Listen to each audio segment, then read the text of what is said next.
Boa noite, irmãos. Boa noite, irmãos. Todos atentos. Prazer voltar ao nosso púlpito depois de alguns meses. Nós estamos sendo ministrados ultimamente pelo pastor Henrique, que vem falando grandiosamente aos nossos corações. Nós estamos aprendendo bastante. Hoje o pastor não está presente porque está ministrando a Santa Ceia em uma das nossas congregações e me foi dado mais uma vez esse desafio. É um desafio porque eu sempre falo aquilo que Deus fala primeiramente no meu coração. E eu espero que consigamos, através da palavra, que Deus fale no coração de todos nós. Já nos é motivo de alegria quando se olha aqui de cima, vê a igreja com os lugares disponíveis mais ou menos lotada. Hoje foi o nosso primeiro culto que nós não tivemos inscrições. Ajudou muito o Diego, né? Mas hoje nós nos acomodamos por ordem de chegada. Parece que lá no fundo, assim, lá na frente, a gente já consegue ver a luz no fim do túnel, né? Parece que os piores momentos passaram, parece que as coisas estão melhorando. A gente anseia por esse novo normal, que eu não sei nem bem o que é ainda, mas parece que vai chegar. E era esse exercício que eu queria trazer hoje à noite, que a gente fizesse um exercício de reflexão, olhando para o futuro que se aproxima. Parece que os dias serão um pouco melhores do que são atualmente. Mas nós também temos que olhar um pouco para trás. Eu queria que nós fizéssemos inicialmente esse exercício de teletransporte, que a gente conseguisse olhar 1 ano e 4 meses nas nossas vidas. Vamos, se preciso, fechar os olhos aí por alguns segundos e nos imaginar em março de 2020.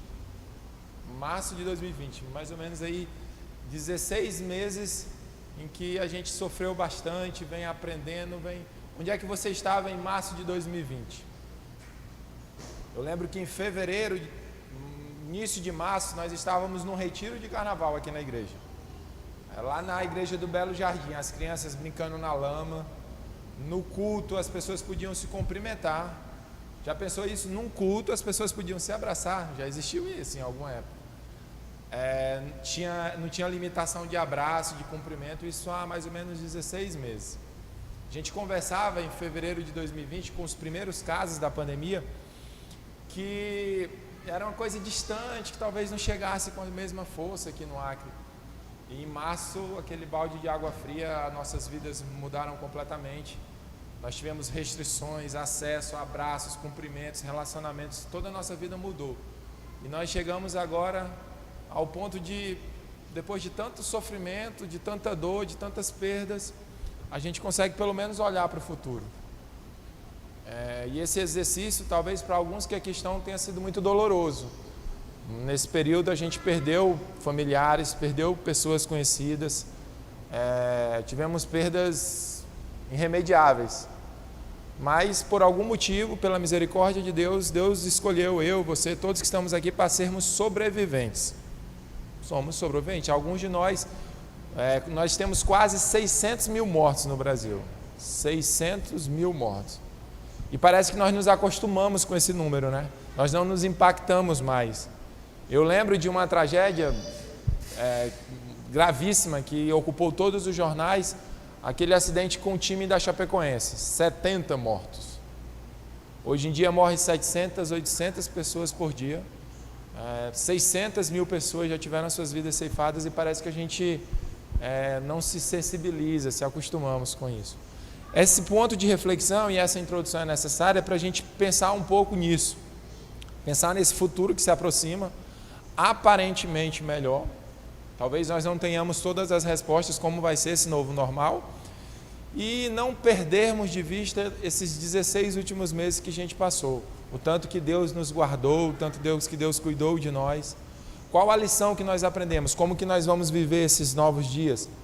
Será que nós iremos cometer os mesmos erros?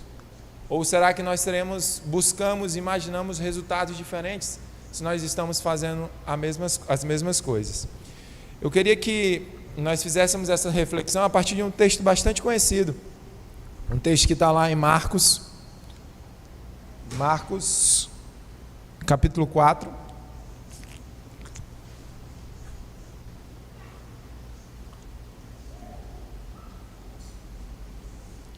Marcos capítulo 4, dos versículos 35 a 41. Marcos capítulo 4,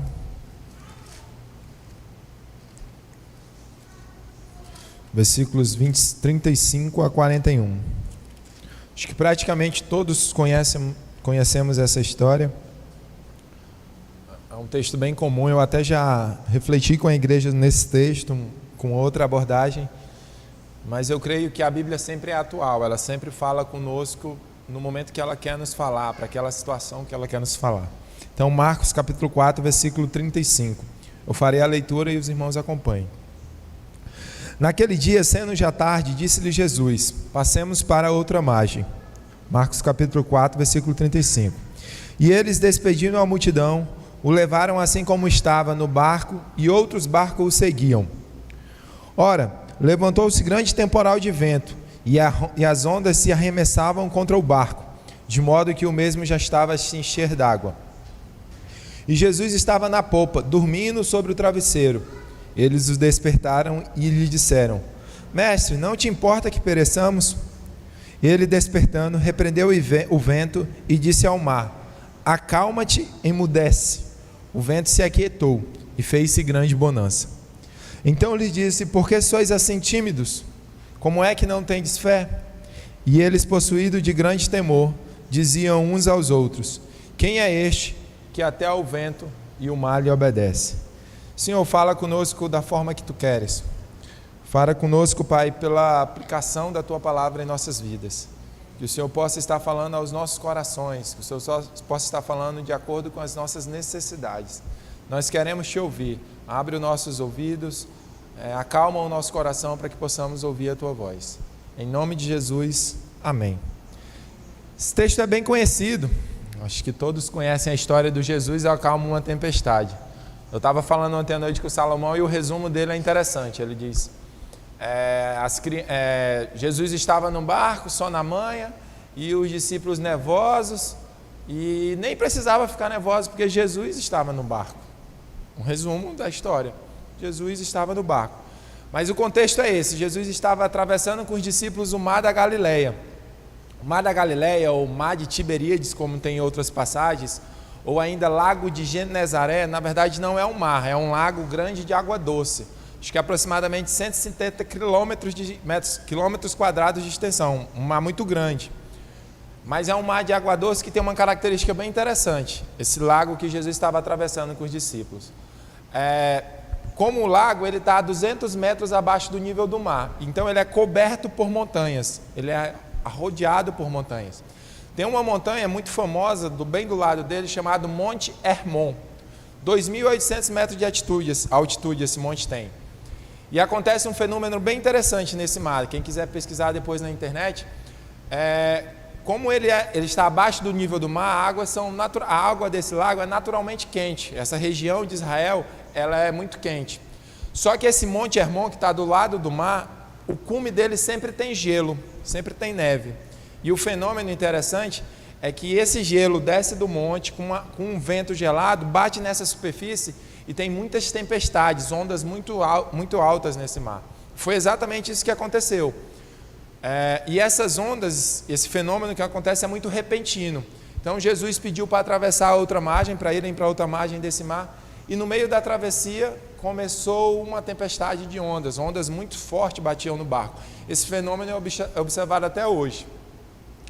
E o pedido de Jesus, a ordem de Jesus já é interessante.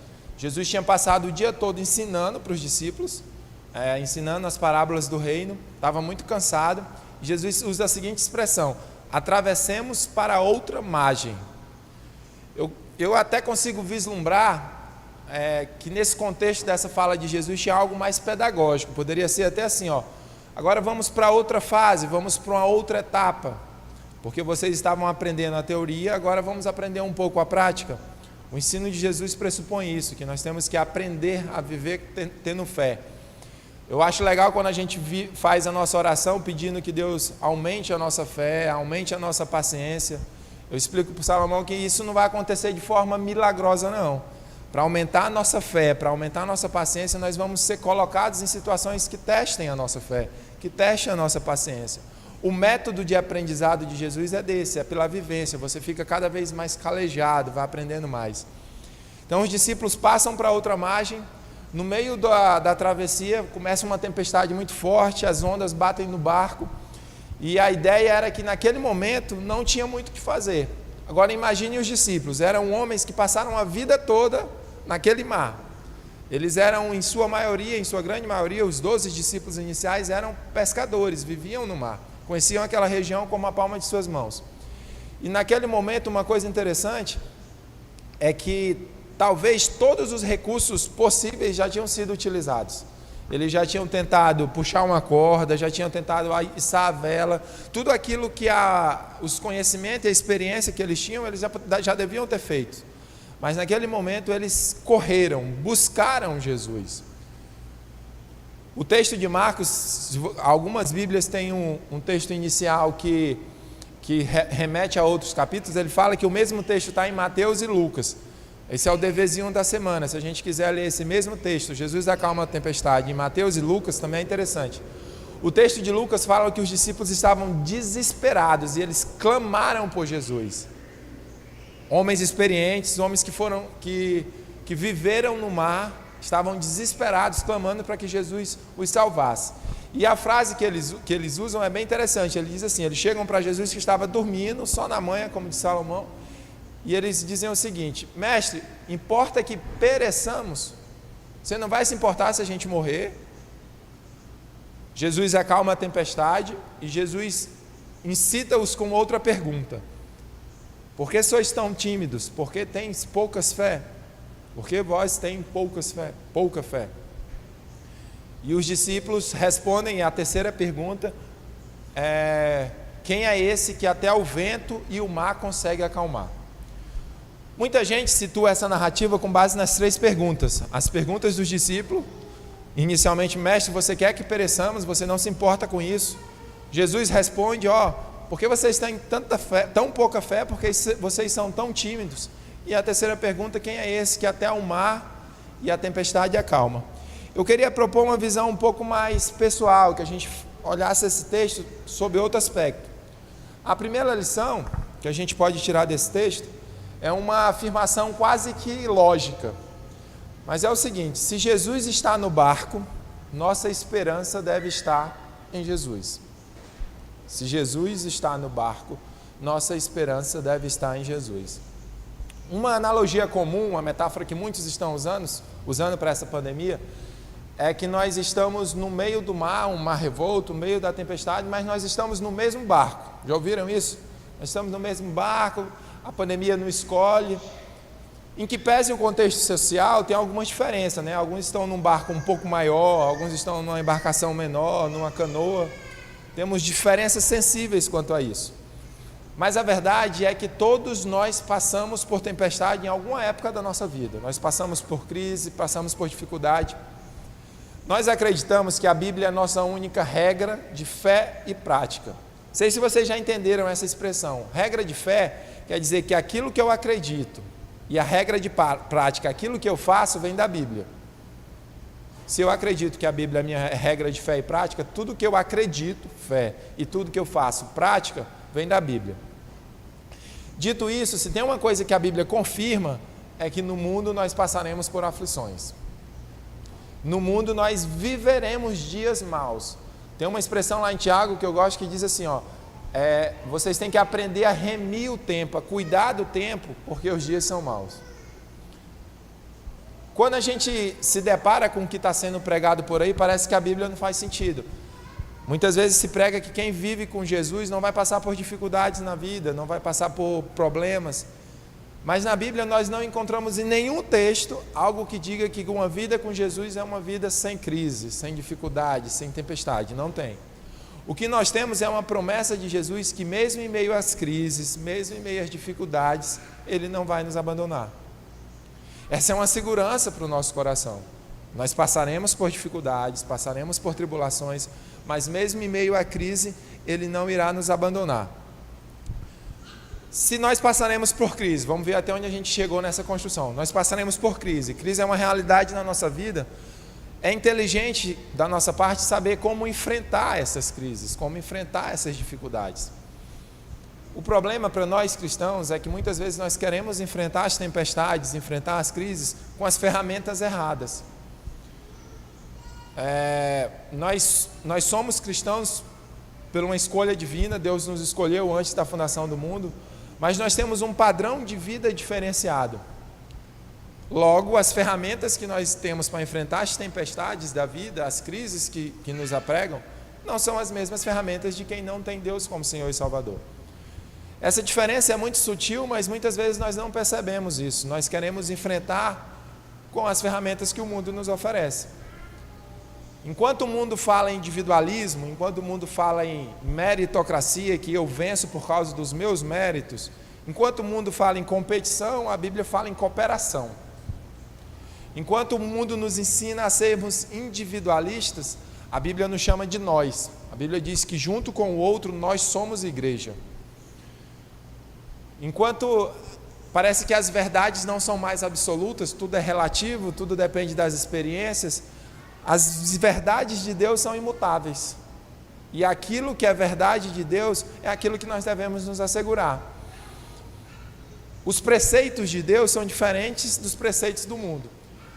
Numa crise de relacionamentos, por exemplo, a nossa tendência é usar o nosso conceito de justiça. Eu vou te perdoar uma vez, a segunda já é demais. Eu perdoo até determinado ponto, a partir daqui eu já não perdoo mais.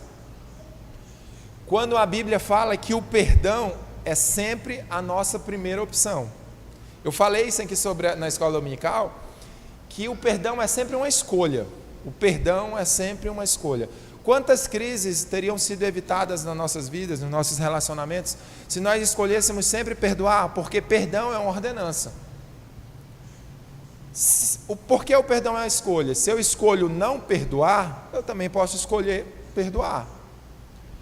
Perdão é ação, é movimento.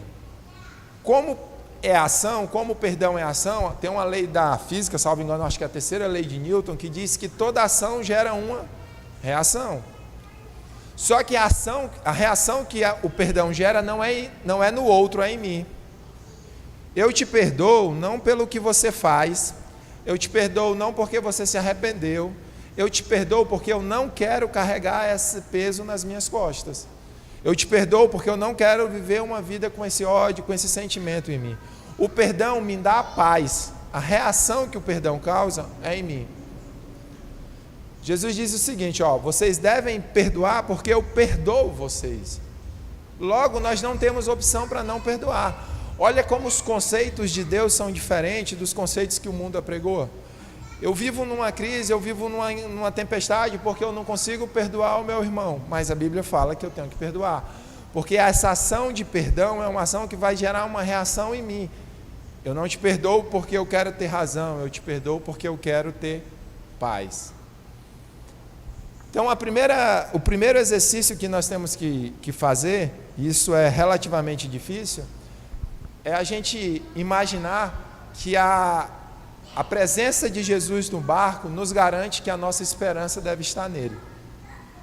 Isso é difícil porque a gente teima, a gente quer colocar os nossos preceitos, as nossas individualidades, os nossos princípios, aquilo que a gente acha que é correto para resolver os nossos problemas, para resolver nossas crises. Já perceberam, e é uma coisa que parece que não faz muito sentido, como algumas pessoas, mesmo em meio a crises, em meio às dificuldades, elas conseguem viver em paz? Isso é impressionante. Às vezes você conversa com alguém que está passando por uma crise financeira, alguém que perdeu um ente querido, alguém que saiu destroçado de uma separação, mesmo assim essa pessoa consegue ter paz. Como isso é possível? Qual a lógica nisso? Porque a Bíblia fala que a paz de Deus excede todo o nosso entendimento. Nós não podemos olhar ou buscar a paz de Deus com ferramentas lógicas, porque a paz de Deus excede todo o nosso entendimento. Você tem crises, você tem dificuldades financeiras, mas mesmo assim você consegue deitar no travesseiro e dormir, porque você sabe que Deus vai atender às suas necessidades, Deus vai cuidar de você. Você tem uma perda do ente querido que machuca muito o seu coração, mas você tem a paz que aquela pessoa está num lugar melhor, está com Cristo, aquela pessoa foi alcançada pela graça. que em breve vocês se encontrarão. Como que o mundo pode fornecer esse tipo de paz? Essa paz, essa calma, essa orientação, nós só encontramos em Deus. Nesse exercício também, uma teimosia nossa é querermos garantir o nosso futuro, querer que nós não tenhamos crise, que nós não iremos enfrentar a tempestade pelo trabalho, pelo fruto das nossas mãos. Já pensaram como às vezes a gente corre muito, trabalha muito, se dedica muito, porque a gente imagina que o nosso futuro só vai ser garantido se o meu trabalho garantir, que o fruto das minhas mãos, o meu trabalho, os meus méritos é que vão garantir os meus futuros dos meus filhos. Se Deus não cuidar de nós, tudo isso é em vão. O grande desafio é nós entendermos a vontade de Deus para as nossas vidas. Se a gente entender o que Deus quer das nossas vidas, nós não vamos correr em vão. Nós vamos caminhar no centro da vontade de Deus. Aí muitos perguntam, mas como entender o que Deus quer para as nossas vidas? Com relacionamento com Ele, com intimidade com Ele. Você vai conseguir ler a Bíblia, você vai conseguir ouvir alguém falando, você vai conseguir ouvir uma música e aquilo vai fazer sentido para você. Porque é que às vezes alguém lê a mesma Bíblia, a mesma história, às vezes uma leitura difícil, rebuscada, mas alguém se sente impactado, encontra naquilo uma verdade para a vida e outro só vê uma leitura normal. O Espírito Santo nos orienta, o Espírito Santo nos encaminha para o melhor caminho. A grande dificuldade, a grande exercício a ser feito é entendermos a vontade de Deus para as nossas vidas. Daí a gente não corre em vão. Não basta buscar paz em outros meios, não basta querer enfrentar as crises, as tempestades pela nossa experiência, pelo nosso conhecimento. Essa paz verdadeira, a paz que excede todo o nosso entendimento, a gente só vai encontrar em Jesus. Essa é a primeira reflexão. A segunda, e a gente consegue perceber isso nas falas dos discípulos, no texto que a gente leu, no meio da crise, no meio da tempestade, a lógica de Deus é diferente da nossa. O jeito de Deus fazer, o modus operandi de Deus é diferente do nosso. A gente às vezes não consegue entender. Imagina os discípulos, assim, a primeira coisa que eu acho que não bateu no raciocínio deles era o seguinte: por que Jesus nos mandou atravessar, nos trouxe para o meio do mar só para passar uma tempestade? Não era melhor a gente ficar onde estava? Pela lógica, não fazia sentido eles estarem ali naquele momento. Se Jesus naquele ponto sabia, é o Senhor de todas as coisas, sabia todas as coisas, para que é que Ele não leva para o meio da tempestade? E essa é a primeira pergunta que nós fazemos. Por que nós estamos no meio da tempestade? Nós não conseguimos entender porque passamos por momentos difíceis. Parece que vai tudo dando certo, o casamento está bem, a família está bem, você tem um bom emprego, Deus tem te sustentado, e do nada você tem uma perda familiar muito grande, você perde um ente querido, e isso machuca o seu coração a ponto de você questionar: por que é que eu estou passando por isso? Por que que eu tenho uma vida, eu me esforço, eu vou à igreja, eu tento ler a Bíblia, eu tento seguir aquilo que Deus quer para mim, mesmo assim eu passo por dificuldades, passo por necessidades. As crises, elas são uma verdade nas nossas vidas, a gente já falou no início. As crises, elas são imprevisíveis, mas as crises também são pedagógicas. Deus nos ensina no meio das crises. Alguns conceitos a gente consegue, dessa relação de Deus conosco, a gente consegue perceber quando a gente vira pai. Quando você corrige o seu filho, muitas vezes você castiga ele, aquilo é doloroso para ele, aquilo causa incômodo, mas você não faz isso por mal, você faz por um aprendizado, não é? Nenhum pai quer o mal do filho. A relação de Deus conosco é um pouco assim. Nós entramos, vivenciamos, estamos muitas vezes no meio de crise para aprendermos. Deus quer nos ensinar, Deus quer que saiamos dali mais fortes. A lógica humana às vezes não alcança o entendimento do que aquele momento representa. A gente não consegue entender por que estamos ali, por que estamos passando por aquilo. Sabe por que a primeira coisa que a gente não entende na crise, ou que a gente passa, é porque as nossas expectativas estão distantes muitas vezes dos planos de Deus. Nós queremos um Deus que atenda todas as nossas necessidades, todas as nossas vontades, todo o nosso querer. Já perceberam? Se isso fosse verdade, se a gente servisse a um Deus que atendesse todos os nossos quereres, todas as nossas necessidades, nós não serviríamos ao Deus Todo-Poderoso, nós serviríamos a um Deus garçom, né, que está ali. Mateus 6 diz uma coisa bem legal, diz que Deus atende às nossas necessidades e não às nossas vontades. Quando você lê Mateus 6, diz que Deus vai nos prover o comer, o beber e o vestir, que naquela época representavam as nossas necessidades básicas. Deus vai atender às nossas necessidades, não às nossas vontades. Isso é difícil porque, na verdade, isso é muito bom. Graças a Deus, Deus não atender às nossas vontades. Imagina se Deus atendesse tudo que a gente pede. A gente pede mal muitas vezes. Muitas vezes a gente, num momento de raiva, num momento de ódio, a gente deseja que aconteça alguma coisa errada até com quem a gente ama. Imagina se Deus atendesse todos esses nossos pedidos. Imagina se Deus estivesse pronto a atender os anseios do nosso coração, que muitas vezes são egoístas, muitas vezes o nosso senso de justiça é falho, muitas vezes para fazer o mal para nós, para fazer o bem para nós, a gente quer o mal para o outro. Mas Deus atende conforme o seu querer, conforme o seu propósito, e principalmente no tempo dele. Qual é o tempo de Deus? É o tempo adequado. Qual é o tempo de Deus? É o tempo oportuno. O grego nos dá uma diferença interessante sobre a questão do tempo. A expressão tempo no grego é chamada de cronos. Quem gosta de mitologia grega, Cronos, Deus do tempo. Mas essa ideia do cronos é o cronos linear, é o tempo linear. Imagina uma régua de tempo, e essa régua inicia na criação, o início do tempo. Em determinado ponto dessa régua você nasce, você vive, você morre. É um tempo linear. Deus não pode estar preso a essa noção de tempo linear, porque Ele criou o tempo. Se Deus estiver preso a essa noção de tempo contínuo, Ele não era todo poderoso. O tempo para Deus, a expressão em grego é kairos, que é o tempo oportuno. Quando a gente estuda sobre a onipresença de Deus, é assim, Deus está no passado, Deus está no presente, Deus está no futuro. É meio difícil porque o nosso senso comum é preso no tempo e espaço. Mas Deus, no tempo kairos, Ele não segue isso.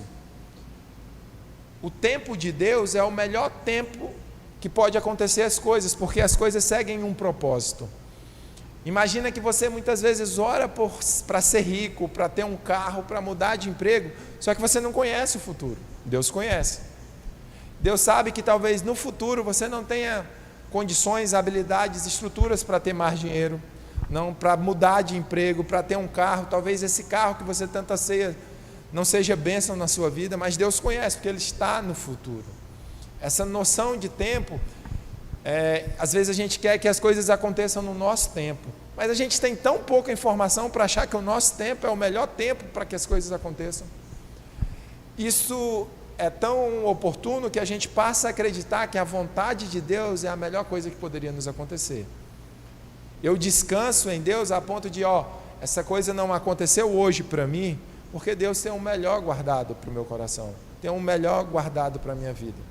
Isso é confiança, isso é regozijo, mas isso é intimidade. Isso só acontece quando nós acreditamos que realmente é Deus quem cuida de nós.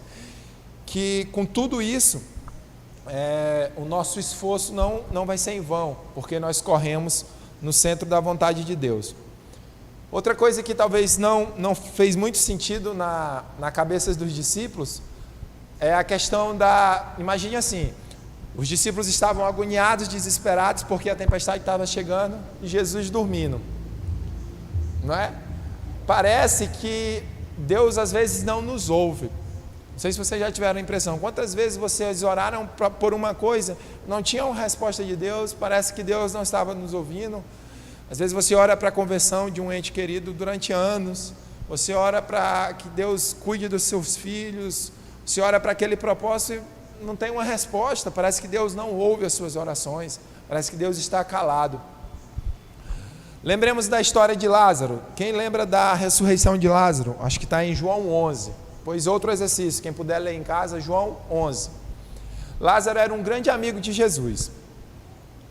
E aí Jesus, em determinado momento, Jesus estava numa cidade, e aí Marta, que era irmã de Lázaro, manda um recado para Jesus. Ela fala assim, mande dizer para Jesus que aquele a quem ele ama está doente, está enfermo. Então o emissário sai, Jesus estava a um dia de Betânia, que era a cidade de Lázaro, o emissário sai para encontro de Jesus e dá esse recado. A Marta, a irmã de Lázaro, mandou dizer que o Lázaro está enfermo, aquele a quem você ama está enfermo. Olha que ela apelou bem, né? Ela foi, Jesus, aquele a quem você ama, quem ama tem pressa, quem ama tem cuida, aquele a quem você ama está doente. E daí Jesus deu uma resposta interessante para o emissário. Ele diz assim, você volte, diga para ela que essa morte, que essa enfermidade não é para a morte, mas para a glória de Deus. Volte com o seguinte recado, essa enfermidade não é para a morte, é para a glória de Deus. O emissário, mais um dia de viagem, volta e diz isso para Marta. Só que Jesus fala uma coisa interessante, o texto de João fala uma coisa interessante que Jesus falou aos discípulos nesse intervalo que o emissário foi voltar. Ele chamou os discípulos e disse o seguinte, Lázaro morreu. Lázaro morreu. Jesus ficou mais 2 dias na cidade que ele estava e depois se dirigiu para Betânia. Então ele chegou lá no 4º dia. Lázaro já estava morto e sepultado. E aí, quando Marta vai encontrar Jesus, ela se prostra diante dele e diz, Jesus, se você estivesse aqui, nada disso tinha acontecido. Talvez Lázaro pudesse estar vivo ainda. Olha só, a dificuldade era grande, Lázaro tinha morrido. Jesus estava presente, mas mesmo assim, se você tivesse vindo antes, mas Jesus estava ali. Mas a nossa mente finita, se você tivesse vindo antes, você poderia ter resolvido. E aí, todos conhecem a história, no 4º dia Jesus ressuscita Lázaro. E eu não sei se vocês tiveram essa curiosidade, eu fui pesquisar, por que Jesus ressuscitou Lázaro no 4º dia? Foi indiferença? Foi amor, falta de amor, ele não poderia ter ido antes? Existia um costume entre os judeus, entre os sacerdotes judeus, que não era um costume, era uma crença, que qualquer homem poderia ressuscitar até o 3º dia. Não era provável isso, era possível, mas eles aceitavam que até o 3º dia um homem poderia ressuscitar. Após o 4º dia, só se fosse ação divina, só se fosse obra do próprio Deus. Jesus sabia disso. Jesus queria provar para os judeus que ele era o Senhor, que ele era o Senhor Todo-Poderoso, que ele poderia, no seu tempo, fazer o que ninguém acreditava que aconteceria. Além de resolver a tempestade que a família de Lázaro estava passando, Jesus passou uma mensagem. Enquanto Marta imaginava que Jesus estava atrasado, Jesus estava cumprindo um propósito bem maior. Às vezes a gente imagina que no meio da crise nós estamos desamparados, que Deus não vai cuidar ou não está cuidando de nós, mas Deus tem algo muito maior preparado. Os planos de Deus são muito maiores do que os meus. Os planos de Deus são muito maiores para a minha vida. Nós aprendemos que até o momento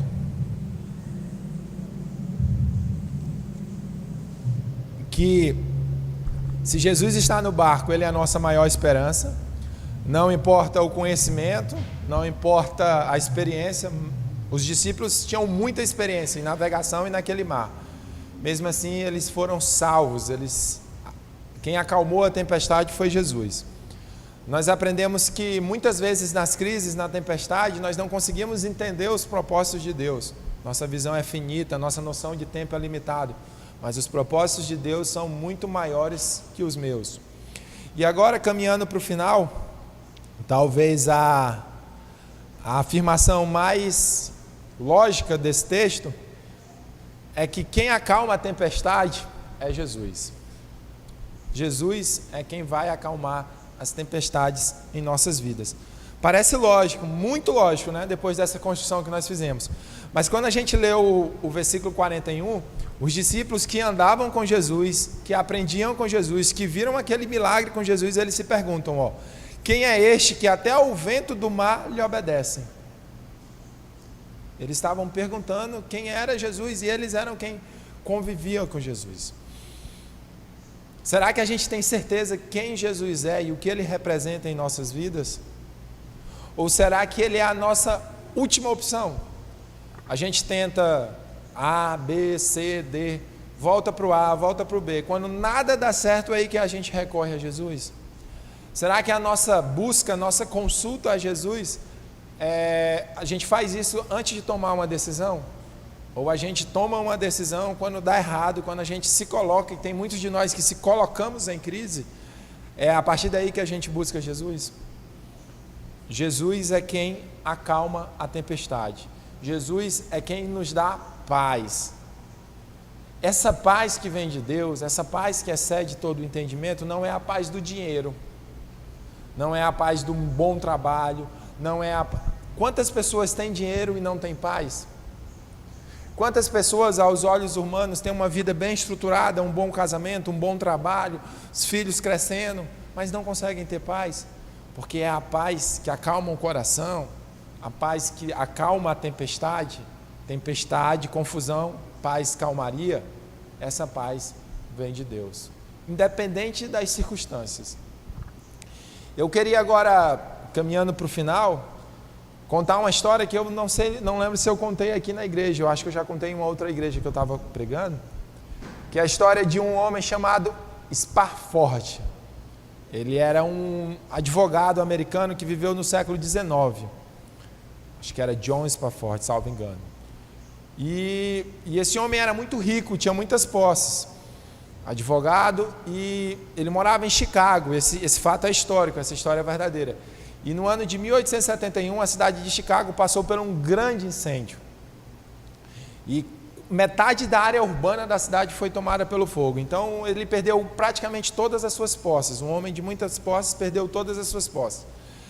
Um ano após, o único filho homem que ele tinha, 4 anos de idade, morreu de uma doença. E aí ele tinha outras quatro filhas, ele decide mandar as 4 filhas e a esposa para a Europa. Naquela época, uma viagem dos Estados Unidos para a Europa, num navio de vapor, era uma viagem bem demorada. E John Spafford, ou o Dr. Spafford, decide mandar a sua família para a Europa, em 1873. No meio da viagem, há uma colisão entre 2 navios, e aquela embarcação afunda, matando 226 pessoas, incluindo as 4 filhas do Dr. Spafford. Ele tinha perdido todos os bens, tinha perdido o filho e agora tinha perdido as 4 filhas. E a esposa, uma das únicas sobreviventes, é resgatada por um barco, e quando ela chega na Inglaterra, ela manda um telegrama que ficou muito conhecido. Se você buscar na internet, você acha esse termo, que era apenas uma frase em inglês chamada "saved alone", salva, porém sozinha, ou salva, mas sozinha. E ele recebe esse bilhete e vai correndo ao encontro da sua família, pega um navio e vai ao encontro da sua esposa. E no meio da viagem, o comandante da embarcação que ele estava o chama e diz: foi mais ou menos nessa região que teve o acidente e o naufrágio, e suas filhas vieram a aparecer, vieram a se afogar. E foi nesse momento que esse homem, Dr. Spafford, compõe uma das músicas que nós cantamos e nos alegramos. Eu não sei se você conhecia a história dessa música. Eu vou pedir para o Gui colocar o refrão, que é assim, Se paz a mais doce me deres gozar, se dor a mais forte sofrer, seja o que for, tu me fazes saber que feliz com Jesus sempre sou. O homem que compôs essa música perdeu o filho, perdeu os bens, perdeu as 4 filhas. E mesmo assim ele consegue falar em paz que vem de Deus. E quando eu li a história e comecei a olhar a letra, eu não entendia muito as características dessa paz, mesmo sendo uma paz que vem de Deus. E aí o último estrofe dessa música talvez responda um pouco isso. A vinda eu anseio do meu Salvador, em breve virá me levar ao céu onde eu vou para sempre morar, com remidos na luz do Senhor. Ele tinha paz, não era por causa das circunstâncias, ele tinha paz porque ele tinha a certeza que o último estágio dele era melhor que o atual. Ele tinha certeza que ele ia estar com Jesus. ele ia ter certeza que Jesus ia enxugar suas lágrimas, ele teria a certeza que iria encontrar a família dele novamente. O estágio que você está, e eu não sei qual a sua crise, não sei se é financeira, se de relacionamento, não sei se você perdeu a fé em Deus, mas esse estágio que você está hoje, ele é bem menor do que o estágio e a alegria que você vai viver com Jesus. A paz que esse homem teve é a paz que nos mostra o quão bom será vivermos com Deus. Se a nossa paz, se a nossa esperança for terrena, a gente vai correr em vão.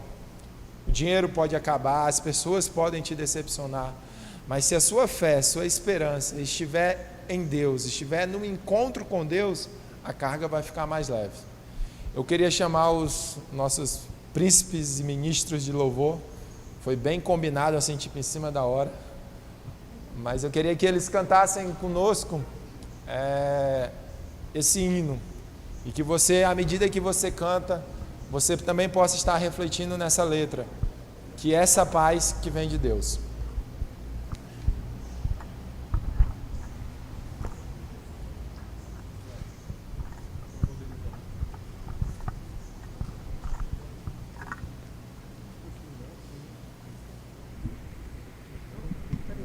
Som, ué. Vamos nos pôr de pé para cantar esse hino?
Apesar de aflições, que feliz eu serei com Jesus. Sou feliz com Jesus. Sou feliz com Jesus, meu Senhor. Meu triste pecado por meu Salvador foi pago de um modo cabal. Valeu-me o Senhor, ó mercê sem igual. Sou feliz, graças dou a Jesus. Sou feliz com Jesus. Sou feliz com Jesus, meu Senhor. A vinda eu anseio do meu Salvador.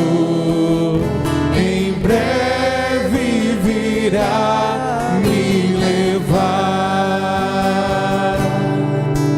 ao céu, onde eu vou para sempre morar, com remidos na luz do Senhor. Sou feliz com Jesus. Sou feliz com Jesus, meu Senhor.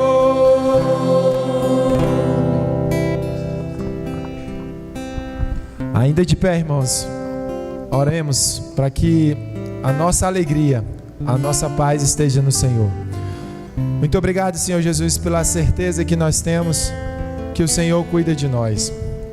Em meio a tempestades, em meio a crises, nós podemos descansar em Ti, sabendo que o Teu propósito para as nossas vidas é a melhor coisa que pode nos acontecer. Nos perdoa, Pai, pela falta de confiança, nos perdoa pela insegurança. Nós queremos e nós declaramos que o Senhor é o autor e consumador da nossa vida. Em nome de Jesus, muito obrigado. Essa é a nossa oração. Amém.